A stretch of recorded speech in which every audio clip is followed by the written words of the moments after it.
नमस्कार, मैं हूं मनोज मानस। देवभूमि के दंगल में आपका स्वागत है। और देवभूमि के दंगल में आज हम बात करेंगे बाघ, भालू और शेर, वन विभाग ढेर।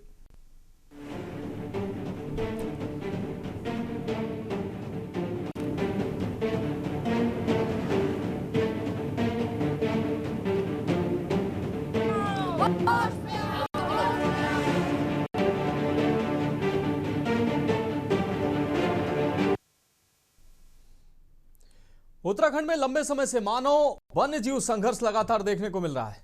अब खाने की तलाश में खौफनाक जानवर रिहायशी इलाकों में रुख कर रहे हैं। ये बेहद चिंता का विषय है। ये एक ऐसी समस्या है जो उत्तराखंड के जीवन, जीविका और समाज को सीधे तौर पर प्रभावित करती है। उत्तराखंड के गांव में रहने वाले लोग तेंदुआ, भालू के आतंक की वजह से अपने गांव तक छोड़ने को मजबूर हैं। शहरी इलाकों में बसने के लिए वो मजबूर हैं।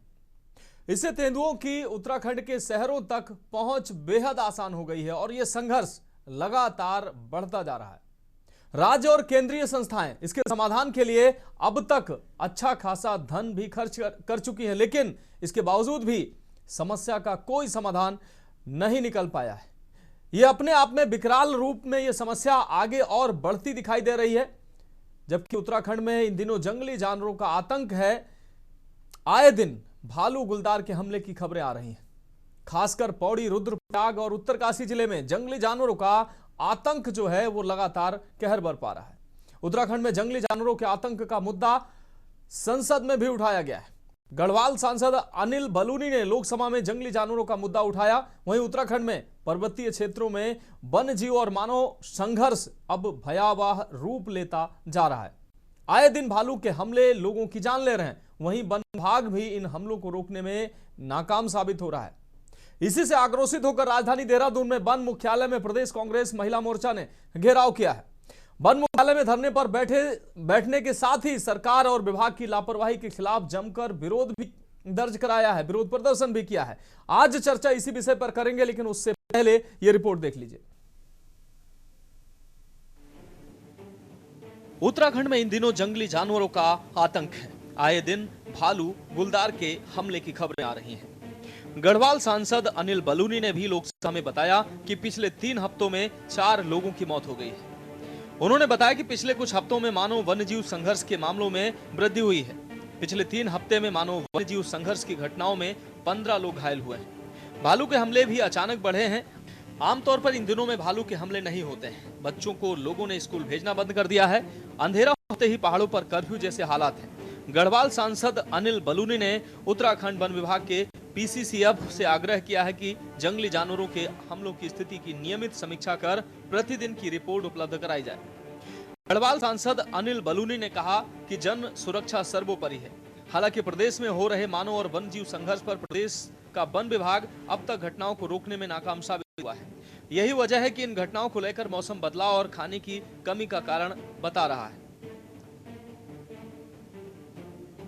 कि उत्तराखंड के पर्वतीय क्षेत्रों में और विशेषकर जो गढ़वाल लोकसभा क्षेत्र है उसमें पिछले कई दिनों से मैन एनिमल कॉन्फ्लिक्ट अपने चरम पर है। और माननीय सभापति जी, पिछले 3 हफ्ते के अंदर 4 लोगों की मौत हो गई है तेंदुए के हमले से। और पिछले कुछ दिनों में अचानक इसमें वृद्धि आई है। 15 से अधिक लोग घायल हुए हैं पिछले 3 हफ्ते में। भालू के हमले अचानक बढ़े। इस मौसम में आमतौर पर भालू के हमले नहीं होते थे, वो भी हमले तेजी के साथ हो रहे हैं। मान्यवर, बच्चों को लोग स्कूल भेजना बंद कर रहे हैं पहाड़ों के अंदर, क्योंकि बच्चों के ऊपर बहुत तेजी से हमले हो रहे हैं। क्योंकि ये भालू का जो त्रासदी होता है, मुझे लगता है अगले 1 महीने में खत्म हो जाएगा, क्योंकि वो हाइबरनेशन में चला जाएगा। वो खाने के तलाश में बहुत बड़ा एरिया में घूम रहा है। बड़ा एरिया का कारण भी ये है कि पहले छोटा एरिया में ज्यादा था। बड़ा एरिया इसलिए मैं कह रहा हूँ कि कंपैरेटिव करने के लिए, क्योंकि इस बार भयंकर बारिश हुआ, लेकिन विंटर में बारिश नहीं हुआ। जो बहुत ज्यादा बारिश हुआ तो खेत में थोड़ा सा असर पड़ा। तो वो क्या करता है ना, हमारा चौलाई, मंडुआ इत्यादि खाता है वो। अब उस टाइम में उसको खाना नहीं मिल पा रहा है, और जब वो घूमता है तो फिर वो जो अपशिष्ट होता है, माने वेस्ट होता है, जनरेट होता है डोमेस्टिक, उसके खाने के लिए उसको मिल जा रहा है। उत्तराखंड विषम भौगोलिक परिस्थितियों वाला राज्य है। वैसे भी यहाँ के निवासियों का जीवन बड़ा कठिन है। प्राकृतिक आपदाओं से लोगों को किसी तरीके से अपने को सुरक्षित रखना पड़ता है, लेकिन अब उससे भी बड़ी आपदा जो जंगली जानवरों के कारण बेकसूर लोगों की जाने जा रही है, वो आपदा आई हुई है और सरकार इस पर जो है मूक दर्शक बनी हुई है। उसको कोई चिंता उत्तराखंड के आम लोगों की नहीं है। उत्तराखंड में इन दिनों मानव वन्य जीव संघर्ष एक बड़ा मुद्दा बन गया है, क्योंकि आए दिन कहीं न कहीं से गुलदार, भालू, बाघ, हाथी समेत अन्य वन्य जीवों के हमले की घटनाएं लगातार सामने आ रही हैं, जिसमें कई घायल हो चुके हैं तो कुछ लोग जान भी गंवा चुके हैं। वहीं जंगली जानवरों के हमले को लेकर आम लोगों के बढ़ते आक्रोश के बीच राजनीतिक दलों ने भी इस पर बहस तेज कर दी है। वन्य जीव और मानव संघर्ष पर वन विभाग भी इन हमलों को रोकने में नाकाम साबित हो रहा है। इसी से आक्रोशित होकर राजधानी देहरादून में वन मुख्यालय में कांग्रेस महिला मोर्चे ने घेराव किया। वन मुख्यालय में धरने पर बैठने के साथ सरकार और विभाग की लापरवाही के खिलाफ जमकर विरोध प्रदर्शन भी किया। वहीं भाजपा इस पूरे मामले को एक आपदा करार करते हुए केंद्र सरकार से आर्थिक सहायता और नए उपकरण की मांग कर रही है। इस तरीके से जंगली जानवरों का जो आतंक उत्तराखंड में फैला है, पहाड़ों में फैला है, मैदानी क्षेत्र में फैला है, और इसके लिए हम लोगों ने ज्ञापन भी बना के दिया महिलाओं के साथ। आप देखें कि दिन प्रतिदिन ये वारदातें बढ़ती ही जा रही हैं। महिलाएं, बच्चे, पुरुष सब बाघों का शिकार हो रहे हैं, भालू का शिकार हो रहे हैं, लेकिन वन विभाग जो है वो अपनी तरफ से पूरा पल्ला झाड़ने का काम इसमें कर रहा है। अगर कुछ दिन पहले हमारे आदरणीय अध्यक्ष जी ने, गणेश गोदियाल जी ने विज्ञापन दिया था, लेकिन कोई कार्यवाही उसमें अभी तक भी नहीं हुई है। अगर ये चाहते तो ये लोग इसे रोक सकते हैं। काफी सारी स्कीम गवर्नमेंट के पास भी होती है, वन विभाग के पास भी होती है। देखिए, जो जंगली जानवर हैं वो लगातार घटती आबादी के कारण उनका जो जंगलों से और गांवों की तरफ जहां पर छोटे मोटे फल और इस प्रकार के उन पे हैं, उन पर उनकी वजह से गांवों की तरफ निस्संदेह आ रहा है। लेकिन दूसरी तरफ जो वन मंत्री और वन मंत्रालय के जो बयान है वो बड़े गैर जिम्मेदाराना पूर्ण है, क्योंकि उन्होंने कचरे का कोई पुख्ता बंदोबस्त तो कहीं किया नहीं है और ऐसी स्थिति में खुद वो ये कह रहे हैं कि कचरा फेंकते हैं इसलिए जानवर आते हैं। ये वन अधिनियम भारत सरकार के द्वारा ही बना हुआ है और हम लोग देवभूमि उत्तराखंड, जिसका कि 65% भूभाग पर्वतीय है, बड़ी संख्या में हमने पशु प्रेम की दृष्टि से वन्य जीवों को सुरक्षित रखा हुआ है। वह वन्य जीव आज जो है आक्रामक रूप से एक प्रकार से वातावरण को खराब कर रहे हैं, अनेकों लोगों पर हमले कर रहे हैं। अब मानव वन्यजीव संघर्ष लगातार बढ़ रहा है, जो कि चिंता की बात है। वहीं अब पहाड़ों के बाद मैदानी क्षेत्रों में भी लगातार जंगली जानवरों का आतंक देखने को मिल रहा है। सवाल कुल मिलाकर यही है कि राज्य सरकार ने भी बढ़ते मानव वन्यजीव संघर्ष को लेकर अपने हाथ खड़े कर लिए हैं। ऐसे में पहाड़ की भौगोलिक परिस्थितियों से गुजर रहे ग्रामीण क्या ऐसे ही मानव वन्यजीव संघर्ष करते रहेंगे? क्या सरकार मुआवजे को ही इसका समाधान मान रही है या सरकारें, प्रशासनिक तंत्र मूक दर्शक बने रहेंगे? इसका जवाब शायद अभी तक किसी के पास नहीं है। Uttarakhand desk report.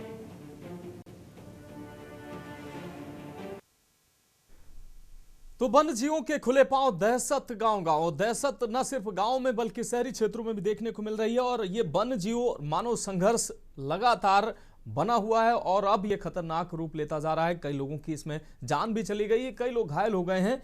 इसी को लेकर महिला कांग्रेस ने प्रदर्शन भी किया है और सरकार से मांग की है कि इसका कोई उससे समाधान निकाला जाए। लेकिन सवाल बड़े हैं और इन्हीं सवालों को तलाशने के लिए आज इस महत्वपूर्ण विषय पर चर्चा लेकर आए हैं और चर्चा में हमारे साथ आशीष नौटियाल जी, प्रदेश प्रवक्ता कांग्रेस से जुड़ चुके हैं। शांति प्रसाद भट्ट जी, केंद्रीय उपाध्यक्ष हैं यूकेडी, हमारे साथ जुड़ चुके हैं। SN सचान, राष्ट्रीय महासचिव समाजवादी पार्टी से हमारे साथ जुड़ चुके हैं।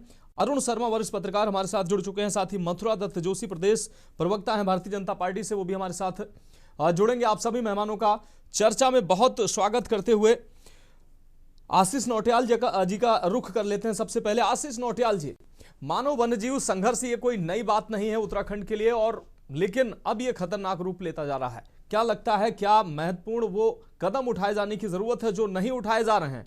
और वन्यजीव संघर्ष लगातार बढ़ रहा है, लोग उसका शिकार हो रहे हैं और अब ये जो स्थिति है वो ज्यादा खतरनाक हो रही है, इसलिए इस पर शोर भी हो रहा है, चर्चा भी हो रही है। सरकार क्या कदम ऐसे नहीं उठा रही है जिसकी वजह से जो उठाए जाने चाहिए? मेक इन इंडिया की बात करने वाले विश्व गुरु इस देश में बैठे हुए हैं जो पूरे विश्व को सिखा रहे हैं किस प्रकार से चलना चाहिए, जीना चाहिए, विकास करना चाहिए। जी, उस विश्व गुरु के देश में और उस विश्व गुरु के बनाए गए मुख्यमंत्री धामी जो अपने आप को सबसे युवा मुख्यमंत्री कहते हैं, स्मार्ट मुख्यमंत्री कहते हैं और बड़े बड़े डिसीजन लेने वाले मुख्यमंत्री कहते हैं, आज कुछ जानवरों के आगे लाचार नजर आ रहे हैं। यहाँ की गूंज दिल्ली सुनाई दे रही है, दिल्ली में जाकर रो रहे हैं कि हमें इन वन्य जीवों से बचाओ। बताएं मनोज जी, आप सरकार चला रहे हैं जी, और आप कुछ जानवरों से, सारे जानवर थोड़ी हैं, कुछ जानवर गिनती के होंगे, आप उनको पकड़ने में नाकाम हैं। साथ खास मेहमान जुड़े हुए हैं। आशीष नौटियाल जी, आपकी बात अधूरी रह गई थी, आप अपनी बात कंप्लीट करें, उसके बाद अन्य मेहमानों का हम रुख करेंगे।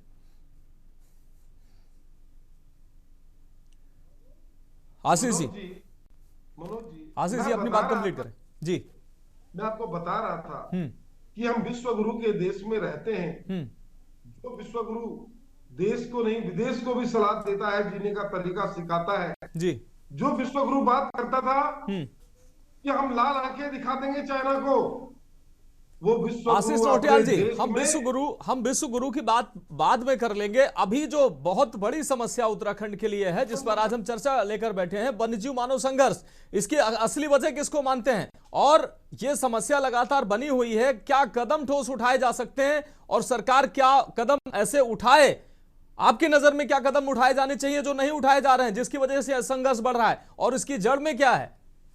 मनोज जी, सरकार फेल है। अब आप वन्य जीवों से अगर नहीं बचा पा रहे तो आप विपक्ष से सलाह लेना, आप बुलाए ना, एक सर्वदलीय बैठक बुलाए और उसमें बात रखें कि हम वन्य जीवों से सुरक्षा नहीं दे पा रहे हैं, आप बताएं अगर आपके पास कुछ सजेशन है तो हम सब मिलके काम करेंगे।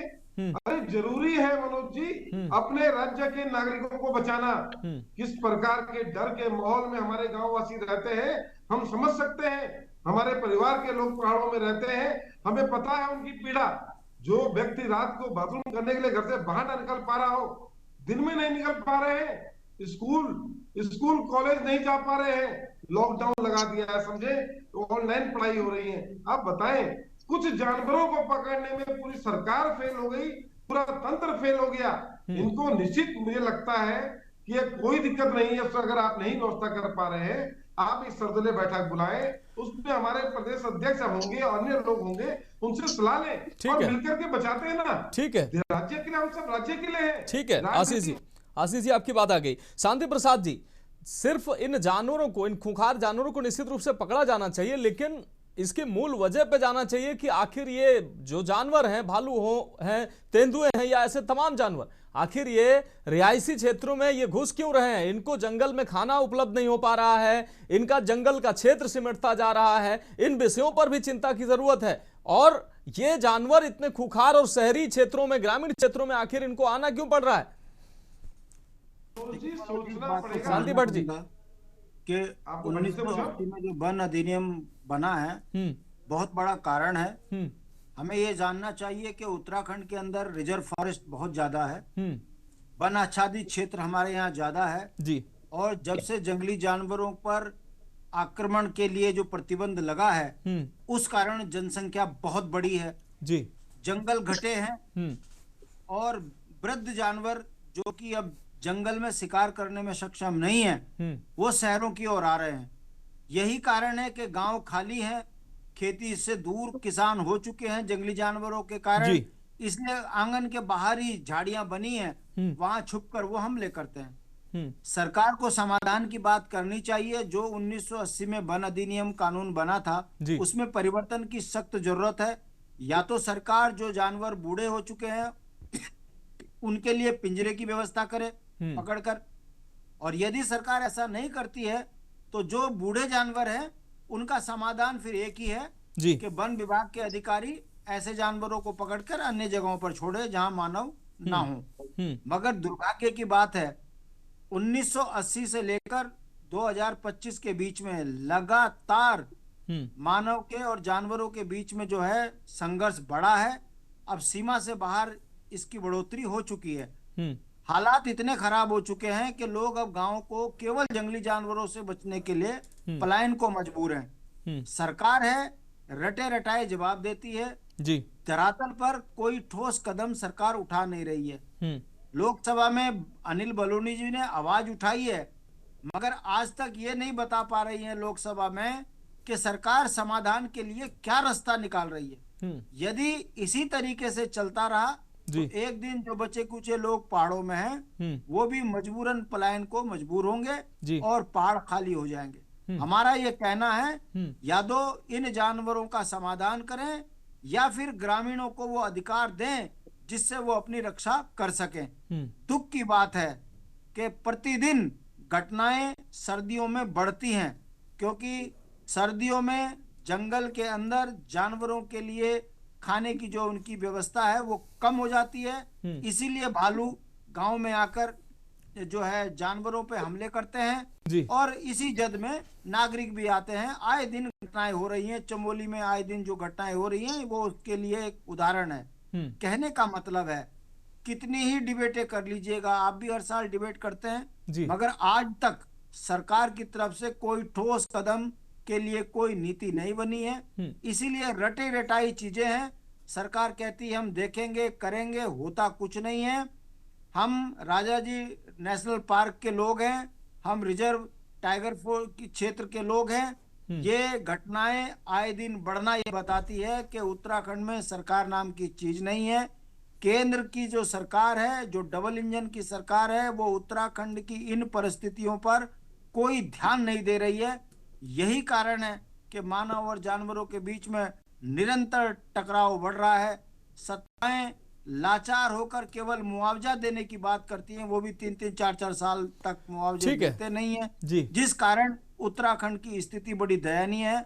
दुख की बात है, डबल इंजन की सरकार होने के बावजूद भी यदि उत्तराखंड के जनमानस को न्याय नहीं मिल पा रहा है, जानवरों से जिस तरीके से हिंसाएं हो रही हैं इससे निजात नहीं मिल पा रही है, तो ये बताने के लिए काफी है कि ये गाल बजाने वाली Bharatiya Janata party double engine triple engine तो बोलती है मगर सनातनियों के प्राणों की रक्षा करने में असफल है। यही कारण है कि आए दिन सरकारों की कार्यप्रणाली पर सवाल खड़े हो रहे हैं और सरकार हाथ खड़े करके साबित कर रही है कि ये केवल भ्रष्टाचार लूट में मचे हैं और उत्तराखंड का इनको कोई चिंता नहीं है। इसी कारण हर तरफ अफरा तफरी मची हुई। ठीक है शांति भट्ट जी, आपकी बात आगे। हमारे साथ अन्य खास मेहमान भी जुड़े हुए हैं। एक बहुत छोटे से ब्रेक का वक्त है और ब्रेक के बाद देवभूमि के दंगल में चर्चा जारी रहेगी।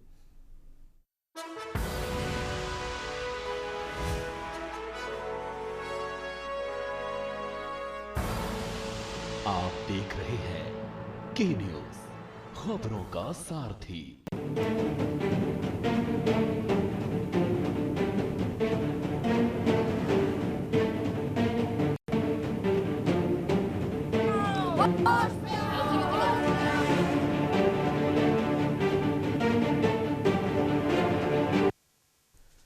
तो ब्रेक के बाद देवभूमि के दंगल में एक बार फिर से आपका स्वागत है और सीधे चर्चा का रुख कर हमारे साथ एसएन सचान साहब जुड़े हुए हैं, राष्ट्रीय महासचिव हैं समाजवादी पार्टी से। सचान साहब, हम आपका रुख कर रहे हैं। सचान साहब, उत्तराखंड वासी पहले से ही भौगोलिक परिस्थितियों का सामना कर रहे हैं। वो उनके जीवन में पहले से ही तमाम चुनौतियां, भौगोलिक परिस्थितियां पैदा कर रहे हैं। अब अगर बात करें, जंगली जानवर जो है वो नई समस्या उनके सामने खड़ी कर रहे हैं। आखिर कब तक उनको निजात मिलेगी? इन समस्याओं से कब तक जूझते रहेंगे? और सबसे बड़ी बात है, सरकार सिर्फ मुआवजा इसका समाधान अगर मान रही है तो मुआवजा क्या इसका वास्तविक समाधान है? और सबसे अहम बात, वन विभाग हो या प्रशासनिक अमला हो, कब तक ऐसे मूक दर्शक की तरह बना रहेगा? उत्तराखंड में वन्य जीव और मानव का संघर्ष ये बहुत पुराना रहा है और मैं समझता हूं कि उत्तराखंड के परिप्रेक्ष्य में अगर देखें तो यहाँ पर अभी जो 22 में बाघों की गणना हुई थी उसमें 560 बाघ थे और बाघों के लिए जो उनका एक एरिया होता है नॉर्मली जो देश का है 18 से 21 किलोमीटर दायरा होना चाहिए जी। उत्तराखंड में ये 5 से 7 किलोमीटर है। तो सबसे पहले जो मेरा सुझाव है, क्योंकि आपने बात सुझाव की कही जी, हमारे यहाँ बाघों की संख्या ज्यादा है और उनके घूमने की जगह कम है, तो सबसे पहले सरकार को चाहिए कि बाघों को अन्य राज्यों के मुख्यमंत्रियों से वार्ता करके जहां बाघों की संख्या कम है। मैं जानता हूं कि मध्य प्रदेश, कर्नाटक और उत्तराखंड, मध्य प्रदेश में सबसे ज्यादा हैं, तो हम इन बाघों को वहां बेच सकते हैं। सरकार को और मुख्यमंत्री जी को क्योंकि जो और अधिकारी हैं इस पर एक विचार करना चाहिए। ये विचार हमें लगता है कि अभी तक नहीं किया गया है जी। और तो अनिल बलूनी जी जो सदन के अंदर वहां गढ़वाल के सांसद के रूप में केवल गढ़वाल के लोगों को ये बताना चाह रहे हैं कि आपने हमें प्रतिनिधि चुना है, हम आपकी बात वहां उठा रहे हैं। उनकी सरकार यहाँ पर है, उनके देश में उनकी सरकार है। वो क्या मुख्यमंत्री से यहाँ जब आते हैं तो क्या अधिकारियों से बैठ करके इसमें कोई योजना नहीं बना सकते हैं? ये केवल और केवल भारतीय जनता पार्टी के लोग जो हैं ये दिखावा कर रहे हैं। अब आ जाइए भालू की बात जी। भालू पहले क्या होता था, जो अभी शांति प्रसाद भट्ट जी ने एक वन अधिनियम 1980 का एक एग्जाम्पल दिया था, कोट भी किया था, क्योंकि उसके बाद कई और वन अधिनियम आए, 2006 का आया और उसमें वास्तविकता क्या है कि जंगल कम हो रहे हैं जी। और जब जंगल कम हो रहे हैं, जैसा कि और एक बताया भट्ट जी ने, वो मैं उससे बात से एग्री करता हूं कि पलायन हो गया है, खेत खाली हैं, वहां फसलें हो नहीं रही हैं। तो जब फसल नहीं हो रही है तो भालू जो वहां आलू खा लेता था और भी चीजें खा लेता था खेतों में जाकर के, उसको मिलता नहीं है, तो अल्टीमेटली गांव की तरफ रुख करता है। तो भालू को हम बड़े आसानी से कंट्रोल कर सकते हैं, लेकिन इच्छा शक्ति सरकार की नहीं है, केंद्र सरकार की तो है ही नहीं। हम भालू को कंट्रोल करने के लिए क्या दिक्कत है? बाघों का तो मैंने एग्जाम्पल दे दिया कि इस तरीके से बाघों को हम वो कंट्रोल कर सकते हैं और बाघ हम दूसरे प्रदेशों में बेच सकते हैं, उससे रेवेन्यू भी इकट्ठा हो सकता है। इसी तरीके से जो भालू है वो भी बहुत खतरनाक होता चला जा रहा है और उसका मुख्य कारण ये है कि उसे खाने को नहीं मिल रहा है। वो खाने को नहीं मिल रहा है, पलायन हो गया, खेत बंजर हो गए, वहां पर फसल उग नहीं रही है, तो वो बेचारा क्या करेगा? अल्टीमेटली रिहायशी क्षेत्र में आएगा। और दुर्भाग्य है कि अभी तक यहाँ की सरकार ने इस विषय को गंभीरता से नहीं लिया। सरकार को चाहिए, आए दिन घटनाएं हो रही हैं, चमौली में घटना हो रही है और कई जगह घटनाएं हो रही हैं, इस पर बिल्कुल ध्यान नहीं दे रहा है। सरकार ये ध्यान नहीं दे रही है, एक पलायन आयोग बना दिया है, वो हमारे लिए एक सफेद हाथी का काम करता है। केवल हम पैसा उसमें खर्च कर रहे हैं, किसी को हमें ओबलाइज करना है, उसका चेयरमैन बना दिया, उसमें और मेंबर बना दिए। पलायन आयोग अल्टीमेटली क्यों नहीं अभी तक कहते हैं हमने रिवर्स पलायन इतना कर दिया? ये केवल और केवल आंकड़ेबाजी है। वास्तविकता है कि सरकार जब तक कोई ठोस नीति नहीं बनाएगी तब तक हम वन्य जीव और मानव संघर्ष को नहीं रोक पाएंगे। और मैं तो चाहता हूं कि सरकार को चाहिए कि एक ऐसी रणनीति बनाए कि कम से कम ये जो उत्तराखंड का बहुत छोटा एरिया है, बड़ा एरिया नहीं है, हम आसानी से भालू को भी कंट्रोल कर सकते हैं। जी ठीक है, ठीक है। सज्जन साहब आप हमारे साथ जुड़े रहिए। इस बीच हमारे साथ कुंवर जपेंद्र जी भारतीय जनता पार्टी से भी जुड़ चुके हैं। जपेंद्र जी, चर्चा में आपका बहुत स्वागत है। अरुण शर्मा जी वरिष्ठ पत्रकार लगातार हमारे साथ जुड़े हुए हैं। अरुण शर्मा जी का रुख कर। अरुण शर्मा जी, वैसे तो ये मानव वन्य जीव संघर्ष लंबे अरसे से चला आ रहा है, लेकिन अब जो मौजूदा समय की अगर बात करें, ये लगातार बढ़ता जा रहा है। लोग कुछ वैसे भी समस्याओं की वजह से वहां से पलायन कर रहे थे, उस क्षेत्र से, उन क्षेत्रों से, और अब वन्य जीव जो है वो नया संकट पैदा कर रहे हैं। इस वजह से लोग पलायन को मजबूर हैं। क्या लगता है आपको, इसके पीछे की मूल वजह क्या है? वन क्षेत्र जो है सिमट रहे हैं, क्योंकि वन आच्छादित क्षेत्र उनको चाहिए, जंगली जानवरों को, उनको उनके क्षेत्र, उनका क्षेत्र सिमटता दिखाई दे रहा है। दूसरी चीज, उनको भूख मिटाने के लिए जो जरूरी चीजें जो होती हैं उनको वो वहां जंगलों में नहीं मिल रहा है। और क्योंकि सबसे महत्वपूर्ण बात है, वन्य जीवों को उनका माहौल चाहिए, साथ ही इंसानों को रहने के लिए कम से कम उनको भी माहौल चाहिए। और अगर वन्य जीवों का लगातार खतरा बना रहेगा तो लोग निश्चित रूप से पलायन करेंगे, अपना और अपने परिवार की सुरक्षा तो सुनिश्चित करेंगे ही। क्या कदम उठाए जाने की जरूरत है जो अब तक नहीं उठाए गए हैं और ये संघर्ष लगातार बढ़ता जा रहा है? मनोज भाई, निश्चित तौर पर ये जो उत्तराखंड का ये जो नया संकट है, इसे मैं नया संकट कहूंगा जी, क्योंकि लगभग रोज ही कहीं ना कहीं से ये समाचार आ रहा है कि हाथी से साथ या गुलदार के साथ या भालू के साथ या और जानवर हम कहें, उसमें सांप भी हो सकता है और भी है जी, इनके साथ संघर्ष लगातार चल रहा है। लोग घायल भी हो रहे हैं, मारे भी जा रहे हैं। और एक मजेदार आंकड़ा आपको बताऊं कि इस साल जनवरी से अब तक विभिन्न जानवरों से हमले में 55 लोग मारे जा चुके, चाहे उसमें सांप हो, लेपर्ड हो, बाघ हो, हाथी हो या और कोई हो। स्थिति यह है कि अगर गांव में पहले खेती होती थी तो उस खेती को बंदर, लंगूर और सुअरों ने चौपट कर दिया। अरुण शर्मा जी वरिष्ठ पत्रकार लगातार हमारे साथ जुड़े हुए हैं। अरुण शर्मा जी, आप अपनी बात रख सकते हैं, आपकी बात अधूरी रह गई थी। मनोज भाई, वही कह रहा हूं कि गांव के गांव वीरान हो गए हैं। ये हमारी रिपोर्ट नहीं है, ये पर्यावरण आयोग की भी रिपोर्ट है जी, कि वहां जो वो खेती करते थे उसको बंदर, लंगूर और सुअर खत्म कर देते थे। अब कोई चारा नहीं है।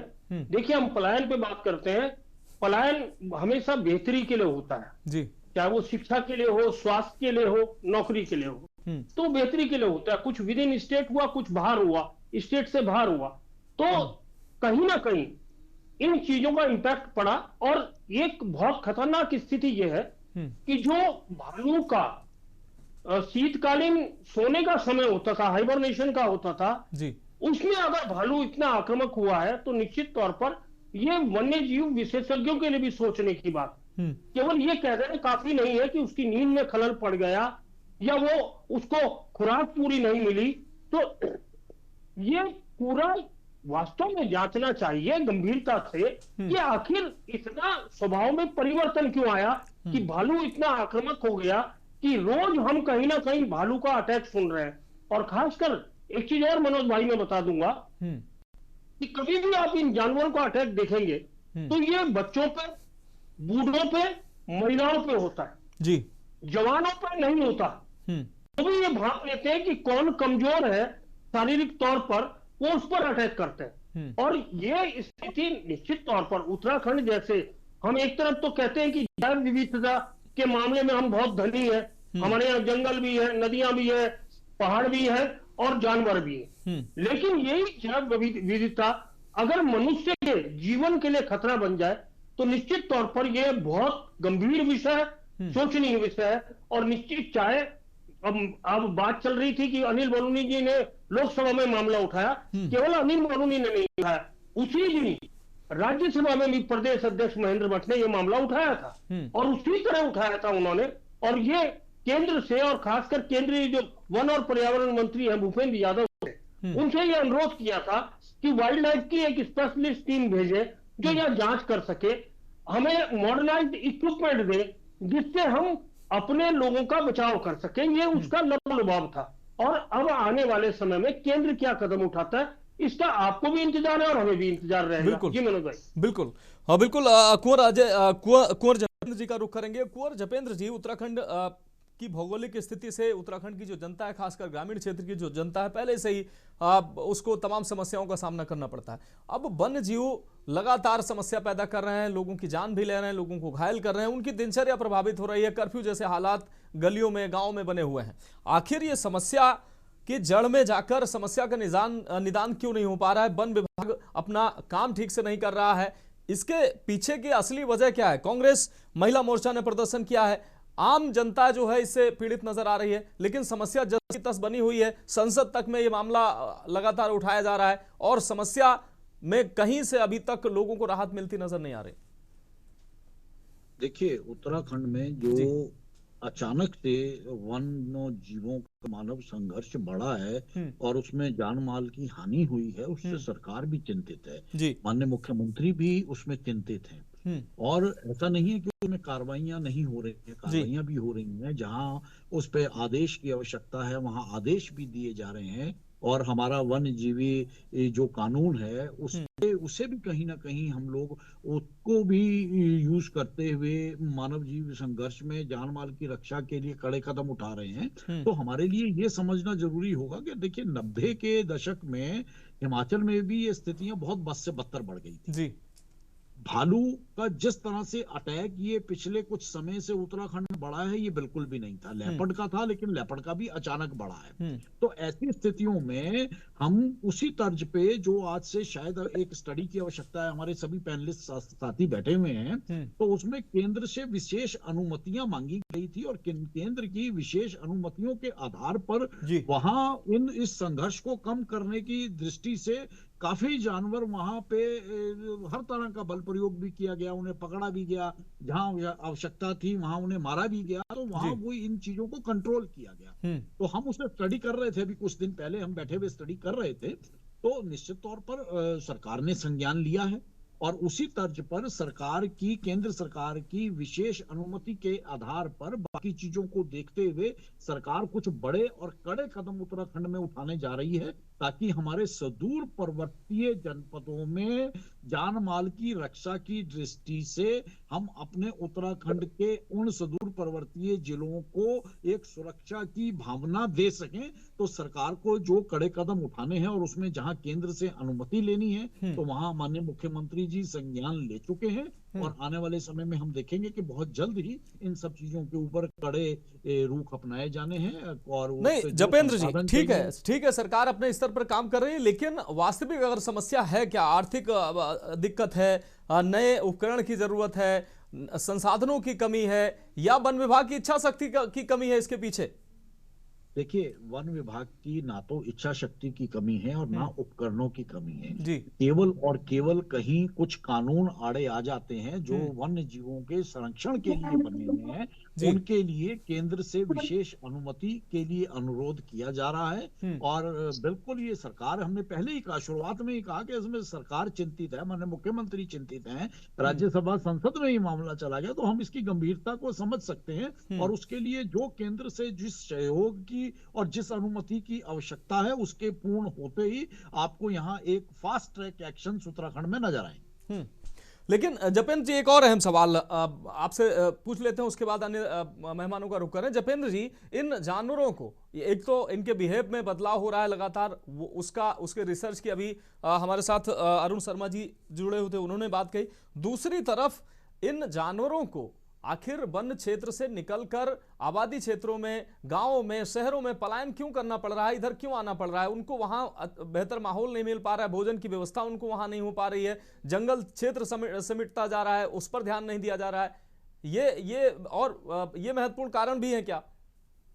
हमें ऐसा लगता है कि ये समस्या इतनी बड़ी नहीं है, क्योंकि उत्तराखंड 70% वन क्षेत्र है और केवल 30% ही आबादी क्षेत्र है। तो उत्तराखंड का वन क्षेत्र इतना बड़ा है कि वहां पे हमें नहीं लगता कि जानवरों को इस तरह की दिक्कत की वजह से हम उनके व्यवहार में ये परिवर्तन देख रहे हैं। उसके और अन्य कारण हो सकते हैं। जंगलों में जो जंगली जानवरों, जो उनका भोजन है, उनके भोजन को लेकर जो उस तरह के जानवरों की वहां आबादी घटी है या क्या उसमें कारण रहे, ये एक अपने आप में रिसर्च का विषय हो सकता है। लेकिन उत्तराखंड इतना बड़ा 70% जंगल आच्छादित क्षेत्र है, तो हमें नहीं लगता कि ये एक समस्या हो सकती है। उसके और अन्य कारण हो सकते हैं, वो एक अगली जांच का विषय हो सकता है।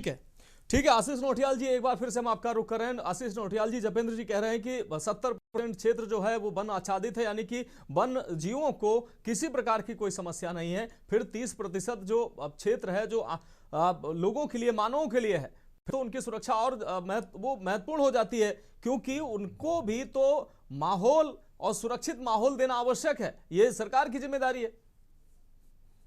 मनोज जी, समस्या ना जानवरों को है ना भाजपा को है, समस्या तो आम जनता को है।